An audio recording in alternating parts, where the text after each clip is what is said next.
Olá, meus irmãos, que a graça e a paz do Senhor Jesus esteja com você. Estamos aqui de volta para juntos estudarmos mais uma lição da Escola Bíblica Dominical.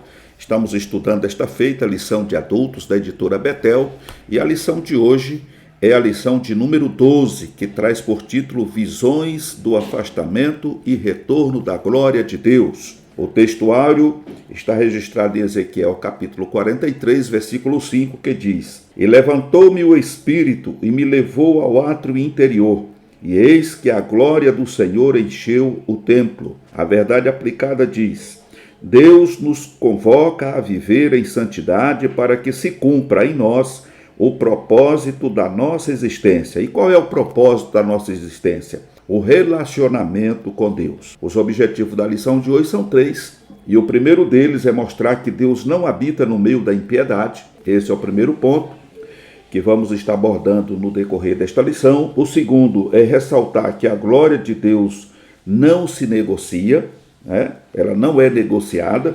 E terceiro, ensinar que Deus nos chama a viver em santidade. Então, esses são os 3 pontos básicos que vamos estar meditando hoje juntamente com os irmãos nesta lição, a lição de número 12. O texto de referência está registrado em Ezequiel capítulo 11, do verso 22 e 23, e depois Ezequiel 43, do versículo 2, versículo 4 e versículo 5. O versículo de número 22 do capítulo 11 de Ezequiel diz: Então os querubins elevaram as suas asas, e as rodas os acompanhava, e a glória do Deus de Israel estava no alto sobre eles. Versículo 23. E a glória do Senhor se alçou desde o meio da cidade e se pôs sobre o monte que está ao oriente da cidade. Ezequiel 43, versículo 2. Eis que a glória do Deus de Israel vinha no caminho do oriente, e a sua voz era como a voz de muitas águas, e a terra resplandeceu por causa da sua glória. E a glória do Senhor entrou no templo,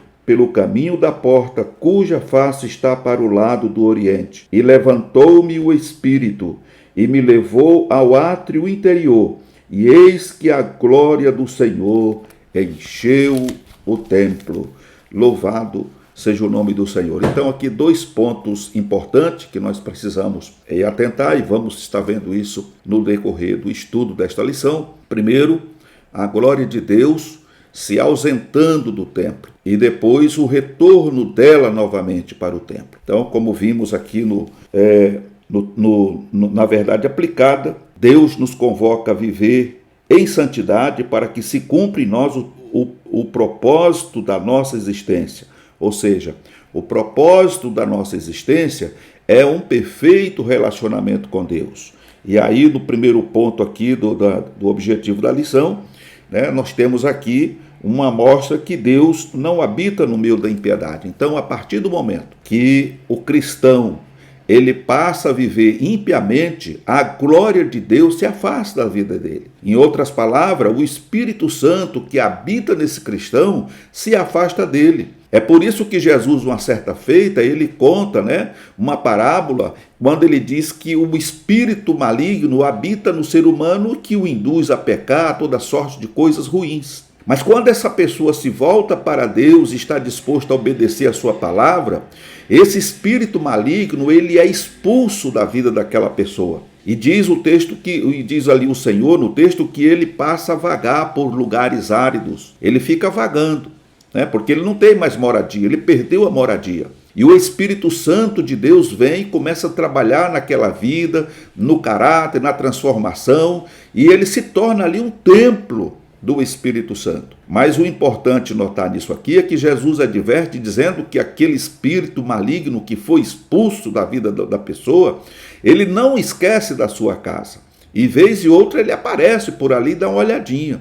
Se a casa está habitada pelo Espírito Santo, ele continua a sua trajetória, ou seja, vagueando por aqueles lugares áridos. Mas se de um momento para o outro, aquela casa se torna vazia, por conta da impiedade, por conta da pessoa não ter cuidado bem do templo de Deus, que aqui, no sentido espiritual, aquele espírito maligno, imediatamente ele retorna e ele traz com ele espíritos piores do que ele, diz que o estado daquele espírito é 8 vezes pior do que o primeiro. Então eles vêm realmente para destruir. O que acontece na prática com o templo? Nós vemos que Moisés, ele recebeu da parte de Deus toda a orientação necessária para construir o tabernáculo. Nós vemos também no caso, quando Salomão construiu aquele grande templo para a adoração a Deus, para que o nome de Deus habitasse ali, nós vemos literalmente que a glória de Deus se manifestou ali e permaneceu ali. Enquanto o povo permaneceu na presença do Senhor, adorando a Deus na beleza da sua santidade, andando pelo um caminho reto, obedecendo os mandamentos, guardando os estatutos, se desviando do mal, a presença de Deus foi constante na vida daquele povo. Mas a partir do momento que aquele povo começou a se desviar dos caminhos do Senhor, a se voltar para a idolatria, para a impiedade, a glória de Deus se afastou. E é isso que nós estamos vendo nos dias atuais. Quantas pessoas estão vazias de Deus, quantos templos estão vazios de Deus, já não se sente mais a presença de Deus. Por quê? Porque a glória de Deus se afastou desses locais. As pessoas, elas estão transigindo com o pecado, querem viver de qualquer maneira, querem agradar a Deus e ao diabo, e não dá certo isso, irmão. Isso nunca deu certo e jamais dará. Ou você serve a Deus ou você serve ao mundo. Não tem meio termo para isso. Então nós vemos aqui, na introdução, que o plano de Deus é habitar com seu povo. E ponto. Mas para ele habitar, Deus revelou em sua palavra as diretrizes para nos aproximarmos dele. E aquilo que não lhe agrada, ele não aceita. É por isso que ele nos concede o seu Espírito Santo para nos guiar, para nos capacitar, para que possamos assim viver agradavelmente diante do Senhor. Então, existem essas restrições. Nós não podemos querer adorar a Deus, ter a glória de Deus manifestada em nosso meio, na nossa comunidade, no nosso templo, na nossa vida, se a gente insistir em transigir com o pecado. Querer viver uma vida dúbia, agradar a Deus e ao mundo, fazer a vontade do mundo e querer agradar a Deus, achando que Deus aceita as migalhas ou que a Deus aceita qualquer coisa. Não. Ele é muito explícito através do comentarista, O desejo de Deus ou o plano de Deus é habitar conosco. Mas para isso existe diretrizes. E qualquer coisa que sai fora dessas diretrizes, Deus está fora. Deus não compactua, Deus não coaduna com o pecado, com a imoralidade, com a impiedade. E é isso que nós estamos vendo. Ezequiel viu a glória de Deus se afastar do templo, mas depois ele viu a glória de Deus retornar. O que isso quer dizer na prática? É que, da mesma forma que nós muitas vezes nos afastamos de Deus, nós temos, por misericórdia de Deus, a oportunidade de nos reconciliar com Deus novamente, de nos arrepender, de abandonar a impiedade e voltar para Deus. E com essa volta, com esse retorno para Deus, a glória de Deus pode se manifestar. No entanto, é preciso a gente atentar para uma coisa que eu acho importantíssima nesse contexto, que é a questão de não sabermos quanto tempo vamos viver aqui. Então, é um risco, irmão, que a pessoa corre quando ela se afasta de Deus e acha que lá na frente ela vai ter a oportunidade de retornar, de reconciliar com Deus e voltar e ficar tudo bem de novo. Porque é nesse afastamento, que essa pessoa provoca de sair da presença de Deus para o mundo, é que muita coisa ruim pode acontecer e ele não ter mais a oportunidade de retornar. Então,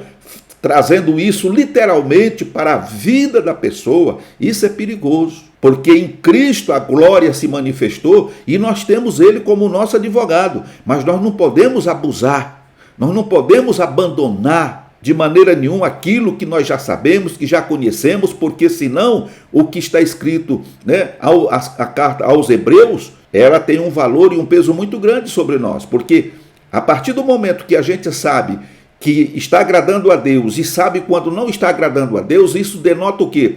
Que você está fazendo liberadamente. deliberadamente, você está pecando. E é nesse ponto que você precisa vigiar. Porque é no momento como este, quando você está praticando o mal, praticando a impiedade, desobedecendo a Deus, não cumprindo os mandamentos que o Senhor determinou, que você pode ser tragado pela morte e passar para a eternidade sem Deus e sem salvação. Ok? Nós vemos aqui no primeiro tópico aqui, antes de refletirmos sobre as visões de Ezequiel, do afastamento e retorno da glória de Deus em relação ao templo em Jerusalém, no presente tópico abordaremos sobre alguns do significado da expressão glória no hebraico e grego, a glória de Deus revelada em sua natureza e revelada em Jesus Cristo, conforme registra Romanos capítulo 36 e 1 Pedro capítulo 4, versículo 11. Então, resumindo, Deus nos convoca a viver em santidade. Primeiro, conforme o Dicionário Internacional de Teologia do Antigo Testamento, o dicionário de James Strong e o dicionário Vine, entre outros, não há um único termo para expressar a ideia de glória na Bíblia. Assim, o contexto no qual a palavra está sendo usada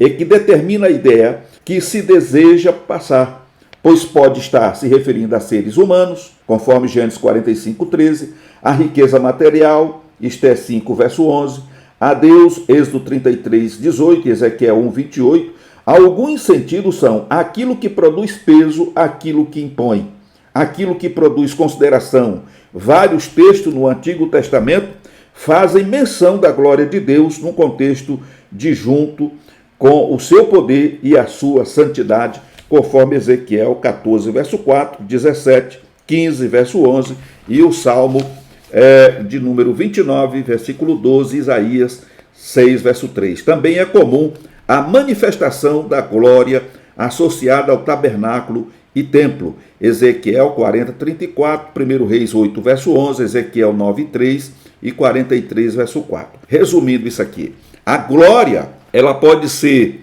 vista de diversas formas. Existe a glória material, que envolve riqueza, pessoas que estão na fama, que estão na glória, entre aspas, mas são pessoas, por exemplo, as pessoas que estão aí na mídia, são consideradas como estrelas, astros. Então essas pessoas estão desfrutando de uma glória efêmera, mas é uma glória. A glória também se refere à riqueza, a pessoa é muito rica, então ela está na glória, ela está ostentando uma glória, uma posição conquistada, adquirida aqui nesse plano. E existe a glória de Deus, que é aquela glória eterna que encheu o templo e que inunda a nossa vida. E é para isso que Deus nos chama. Deus quer ter conosco essa comunhão perfeita e nós podemos desfrutar da glória de Deus e participar dela em todos os âmbitos, mas para isso é necessário que nós venhamos abrir mão de tudo aquilo que nos impede de nos aproximar de Deus. Ou seja, uma coisa não pode estar associada à outra. O que é do mundo e o que é espiritual e do céu é espiritual. Então nós temos que andar no ou em espírito, para não satisfazer os desejos da carne. É claro que a nossa natureza carnal e pecaminosa, ela deseja as coisas materiais. E quem não gostaria de viver na fama, de possuir glória, poder, porque isso envolve essas coisas. No entanto, essa glória é passageira, a fama é passageira. Se você analisar, quantas pessoas você viu nas mídias aí há alguns anos atrás? Viveu o auge da fama, viveu o auge da glória. E aí você se pergunta, e aonde estão essas pessoas hoje? Simplesmente desapareceram. Da mesma forma que elas surgiram, elas desapareceram. No entanto, aqueles que fazem a vontade do Senhor, a palavra de Deus nos garante que Ele vive para sempre. Aqueles que fazem a vontade do Senhor permanecem para sempre. A glória que Deus manifesta em nós, ela é permanente. E a glória saiu do templo exatamente porque o povo se voltou contra Deus, passou a praticar o mal, passou a andar pelo caminho da impiedade, da idolatria. Nós vamos ver aqui que o povo estavam lá adorando o sol, as mulheres adorando Tamuz, Então estavam no templo, mas estavam fazendo coisas que não eram permitido fazer. Estavam deixando de adorar o verdadeiro Deus e a glória se afastou. E quando a gente fala nisso, vem à memória o quê? O sincretismo religioso. Estamos vivendo uma época do sincretismo religioso, enquanto que as pessoas estão no templo e estão fazendo uma mistura, uma salada em nome de Deus, trazendo coisas, inventando coisas que não têm contexto bíblico e querem agradar a Deus e ao ego ao mesmo tempo. Então, isso, irmão, é um afastamento da glória de Deus, porque Deus se afasta desse sincretismo religioso, dessas coisas que a gente tem visualizado nesses últimos dias, chamado pós-modernidade. Então, para que nós possamos ter e manter a glória de Deus no seu devido lugar, nós precisamos nos humilhar na presença do Senhor, buscar o Senhor com um coração sincero e quebrantado, para que a glória do Senhor continue se manifestando no meio do seu povo, porque é por intermédio da glória de Deus que nós somos abençoados rica e poderosamente. Louvado seja o nome do Senhor. Aqui nós vemos no ponto 2, a questão revelada em sua natureza. Revelada em sua natureza. Após ter a garantia de que teria a presença divina, conforme está registrado em Êxodo, capítulo 33, verso do 14 a 15, Moisés pediu para ver a glória de Deus. Está registrado em Êxodo, melhor dizendo, capítulo 33 e 18. A resposta de Deus faz referência à bondade, misericórdia, compadecimento. Êxodo 33, 19. Vide que quando o Senhor Deus se manifestou, há referências e a nome e novamente as virtudes acima. Êxodo 34, 5. Ou seja, como escreveu Tony Evans, a glória de Deus pode ser melhor descrita como a manifestação visível de seus atributos, caráter e perfeição. Falando de outra forma, o nosso Deus é glorioso por natureza. Então, o próprio Deus é a glória. Ele é glorioso. E quem tem a presença de Deus sente e permanece nessa glória. Antigamente, a glória de Deus desceu no templo. O nome do Senhor habitava no templo. E as pessoas, quando tinham qualquer dificuldade, elas se reuniam no templo, invocavam o nome do Senhor, e Deus se comprometeu que toda vez que as pessoas se voltassem para o Senhor, através do templo, por isso que vemos Daniel, quando ele, todos os dias, ele orava com a sua face voltada para Jerusalém. Por quê? Porque lá em Jerusalém estava o templo. Então ele orava com a sua face voltada para Jerusalém, porque Deus prometeu que todas as vezes que as pessoas buscassem a sua face, ou no templo, ou aonde quer que estivesse voltado para aquele lugar, Deus ouviria. Por isso a questão de Daniel sempre orar com o seu rosto voltado para Jerusalém. Ele conseguiu visualizar para onde a direção que estava Jerusalém, e ele sempre orava posicionado naquela direção. Por quê? Porque Deus prometera daquele lugar abençoar o seu povo. Então, irmãos, hoje nós temos o Espírito Santo conosco. A glória de Deus se manifestou, trazendo salvação a todos os homens. E todos aqueles que acreditaram e que receberam Jesus como Senhor e Salvador da sua vida, não só se tornaram servos de Deus, mas muito mais do que isso, se tornaram filhos de Deus por adoção. E agora nós temos a liberdade de nos aproximar do trono de Deus, com a cara descoberta, não precisa mais do véu, mas nós podemos chegar diante do Senhor, aonde quer que estejamos, e clamar ao Senhor, e Ele nos ouve, porque o Senhor habita em nós, e nos tornamos templo de Deus, casa de Deus, edifício de Deus e templo do Espírito Santo. Louvado seja o nome do Senhor, desde que estejamos no centro da sua vontade. Louvado seja o nome do Senhor Jesus. Então nós vemos aqui ainda, no tópico 2, a questão das abominações do povo no templo. E aí nós vamos estar vendo aqui através do comentarista que Ezequiel, tendo uma visão panorâmica do que a Bíblia revela sobre a glória de Deus, atentando para a associação com a santidade de Deus, no presente tópico, abordaremos as abominações cometidas pelo povo de Israel no templo, mesmo possuindo a revelação da palavra de Deus, resultando no afastamento da glória de Deus, conforme registra Ezequiel 9:3. Tal reflexão deve contribuir para nos mantermos vigilantes e fiéis em todo o tempo. Então, quando a gente tem o conhecimento de que Deus não se mistura com coisa mundana, que Deus é santo e que Ele exige daqueles que o seguem santidade, então nós precisamos ser vigilantes, precisamos saber discernir as coisas. E se você não sabe, precisamos pedir ao Senhor que nos dê dom de discernimento. São dons concedidos pelo Espírito Santo, para que a gente possa crescer, amadurecer, sabendo, distinguir a mão direita da esquerda e assim sucessivamente. Louvado seja o nome do Senhor. Diz aqui sobre a questão dos ídolos e criatura acima do Criador. O Espírito de Deus levou Ezequiel em visão a Jerusalém até o templo, e ele vê a imagem dos ciúmes, conforme Ezequiel capítulo 8, verso 3 e versículo 5. É possível que seja a imagem colocada por Manassés, lá em 2 Reis capítulo 21, verso 7. Apesar de ter sido removida posteriormente, conforme registra 2 Crônica capítulo 33, 15, contudo parece que voltou, 2 Reis capítulo 23, verso 6. Foi destruída por Josias e outra foi construída. Além da imagem, pinturas de répteis e animais em lugares escondidos no templo. Ezequiel capítulo 8, verso de 6 a 12.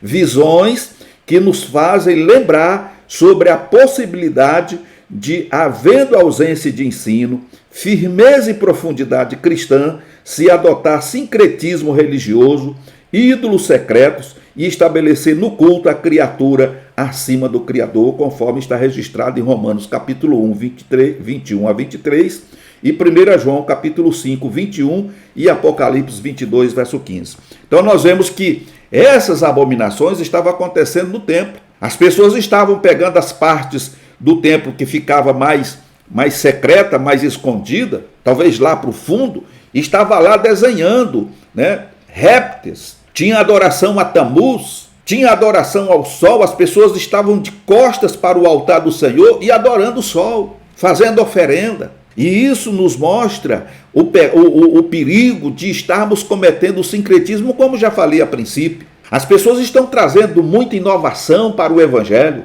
para os ensinos das Escrituras. Então, quando a gente olha hoje na grande mídia, a gente está vendo aí tanta coisa, e as pessoas são atraídas por esse tipo de coisa, ao invés de buscar a Deus na beleza da sua santidade, invocar o seu nome enquanto está perto, como diz o profeta Isaías, buscar o Senhor enquanto se pode achar. Eles ficam se fiando e entrando por essas portas, aonde a flor ungida tem mais valor do que o poder de Jesus, o óleo ungido não sei das quantas, a água do Rio Jordão que veio não sei da onde, passar por 7 portais, passar por baixo das cortinas. Irmão, isso tudo é sincretismo, isso é coisa do diabo. O Senhor Jesus aboliu tudo isso na cruz. Quando ele deu o brado da vitória, ele rasgou o véu de uma vez por toda para que nós possamos penetrar nesse trono santo e sagrado e clamar a Deus, como diz o escritor aos Hebreus. Temos que ter ousadia e confiança de nos aproximar do Senhor e buscar Ele com interesse de coração, confiando e crendo que Ele está ouvindo o nosso clamor. Então não precisamos disso, nem desenhar isso, aquilo, fazer tatuagem no corpo, carregar um crucifixo, amarrar um barbante vermelho, azul ou preto no pulso ou no tornozelo. Não precisamos disso, irmão. Nós só precisamos de Jesus. Nós só precisamos estar no centro da sua vontade. Nós precisamos apenas da sua glória. E para isso nós precisamos entrar e andar pelo caminho. Jesus é o caminho. Jesus é a verdade que liberta. Jesus é a vida. E ninguém, absolutamente ninguém, vem ao Pai, diz o Senhor Jesus, se não for por Ele. Então, todo o resto é coisa do inimigo para confundir, para afastar você da presença do Deus Altíssimo. Louvado seja o nome do Senhor. Vemos ainda aqui que existe também a questão de interesse pessoal e material acima de tudo. É o que nós temos visto aí, desses movimentos. Eu já falei em outros vídeos aqui, irmãos, que a maioria dessas pessoas que estão hoje em lideranças de comunidade e de ministérios por aí, eles não estão preocupados com a santidade, com a pureza, com a vida espiritual das pessoas que estão lá. Eles estão preocupados, irmão, com seus interesses pessoais e egoístas. Eles estão procurando uma maneira fácil de ter fartura, ter riqueza e essa glória que nós falamos a princípio, a glória material, né? Acumular riquezas, né? Tirar dos pobres, dos necessitados, até aquilo que eles não têm. Eles não estão preocupados em ajudar ninguém. Eles não estão preocupados em saber como aquela pessoa está vivendo, se almoçou, se jantou, se tem dinheiro para pagar a conta, comprar o remédio. Não, eles estão preocupados em tirar. Venha trazer o seu tudo. Faça um sacrifício. O sacrifício que eles exigem das pessoas é o sacrifício monetário. Cate papelão, vá catar latinha e venda e traga o dinheiro que o Senhor vai te dar em dobro. Deus vai te abençoar. Irmãos, isso é obra do cão. Isso não é de Deus. Infelizmente as pessoas estão cegas, porque com certeza, irmão, não tiveram ainda um encontro real com Deus. Então nós vemos aqui que não era diferente. O profeta é levado para ver mulheres no templo do Senhor chorando por Tamuz. Diversos comentaristas associam Tamuz à fertilidade e vegetação. Mais um exemplo de adoção de práticas pagãs em um templo edificado para adorar o Senhor Deus. São pessoas que estão mais interessadas em alcançar a satisfação de suas necessidades ou desejos acima do autêntico relacionamento, né? Do seu relacionamento. Vamos ver aqui. Com Deus, que se expressa em adoração segundo a sua vontade e em um viver de obediência aos seus mandamentos, conforme registra 2 Pedro, capítulo 2, versos de 13 a 14, e Judas, versículo 4 e versículo 12. Então nós vemos aqui, irmãos, que essas pessoas estão preocupadas com as coisas materiais desta vida. Tem muita gente saindo do mundo e indo para as igrejas evangélicas para poder ficar rico, para conquistar a casa própria, o carro, o casamento e um monte de coisa. E ainda, eu não sei como acontece, mas muitas pessoas ainda têm a coragem de vir, dar testemunhos, dizer, olha, irmão, quando eu cheguei aqui eu estava nessa miséria, estava assim, mas agora, depois que eu fiz isso, eu fiz aquilo, eu agora já conquistei isso, já conquistei aquilo, e estou conquistando mais. É a glória mundana, é a glória do mundo. Mas eu pergunto para você, essa glória vai te levar para onde? Aí que está o ponto de interrogação. Você vai desfrutar de alguma coisa aqui na terra, mas e o resto? E a eternidade? Então precisamos estar atentos, porque nós não podemos fazer como aquele povo fez. Ezequiel foi levado para visualizar a situação que estava o templo, a casa de Deus. E por conta daqueles desmandos, por conta de tudo que estava acontecendo, a glória de Deus se retirou. Que Deus tenha misericórdia de nós, nos dias em que vivemos, para que não venhamos enveredar pelo caminho do sincretismo religioso e trazermos a maldição para nós, ao invés da glória de Deus. Que possamos permanecer firmes e fiéis ao Senhor, desfrutando das suas benesses, da glória manifestada através do Senhor Jesus Cristo, gozando desta comunhão perfeita, até o dia que Ele retorne, para levar aqueles que estiverem preparados. No tópico de número 3, nós vemos aqui o afastamento e o retorno da glória de Deus. Tendo visto as abominações que estavam sendo praticadas no templo, veremos que tais práticas resultaram no afastamento da glória de Deus. Porém, segundo o propósito divino, como visto na lição passada, Ezequiel também viu o retorno da glória de Deus ao templo restaurado e ouviu uma voz: este é o lugar do meu trono e o lugar das plantas dos meus pés, onde habitarei no meio dos filhos de Israel para sempre. Ezequiel, capítulo 43, verso 7. É interessante notarmos que o afastamento da glória do Senhor ocorre aos poucos, conforme está registrado aqui por Daniel L. Bloch. Ele comentou que ao invés de sair das esferas de menor para as de maior santidade, A glória divina parte da esfera de maior para as de menor santidade. Sai do Santo dos Santos para o limiar da entrada do templo, conforme capítulo 9, verso 3 de 10 e verso 3 e capítulo 10, verso 4. Da entrada do templo, a carruagem do trono, estacionada na entrada oriental do templo, capítulo 10, verso 18 a 19, do portão oriental para o meio da cidade e do meio da cidade para os montes ao oriente da cidade. As iniquidades separam o homem do relacionamento com Deus, conforme Isaías 59, verso 1, verso 2. Então, nós vemos aqui, bem resumidamente, que a glória do Senhor, ela não sai repentinamente. Então ela saiu do Santo do Santo, ela veio, digamos assim, para o meio do templo, do meio do templo ela veio para a entrada do templo, da entrada do templo ela veio para o meio da cidade, do meio da cidade ela foi para o monte. Isso fala do que, irmão? Que Deus sempre está esperando que haja um quebrantamento, que está esperando que haja da minha parte o reconhecimento do meu erro, da minha falta, da minha falha, e que eu me volte para Ele. E quando eu faço isso, a glória não vai embora, pelo contrário, ela me restabelece e permanece ali, porque o que Deus quer é esse comprometimento. Deus tem desejo em habitar no meio do seu povo. O que Deus mais deseja e quer é estar habitando no meio do seu povo. E eu só posso ter essa presença de Deus na minha vida quando eu estou de acordo com a sua vontade, pois ele diz: sede santo, porque eu, o Senhor vosso Deus, sou santo. Aleluia. Então não existe outra forma. Então a glória ela não saiu, repentinamente, de uma vez, bruscamente, mas ele foi dando tempo.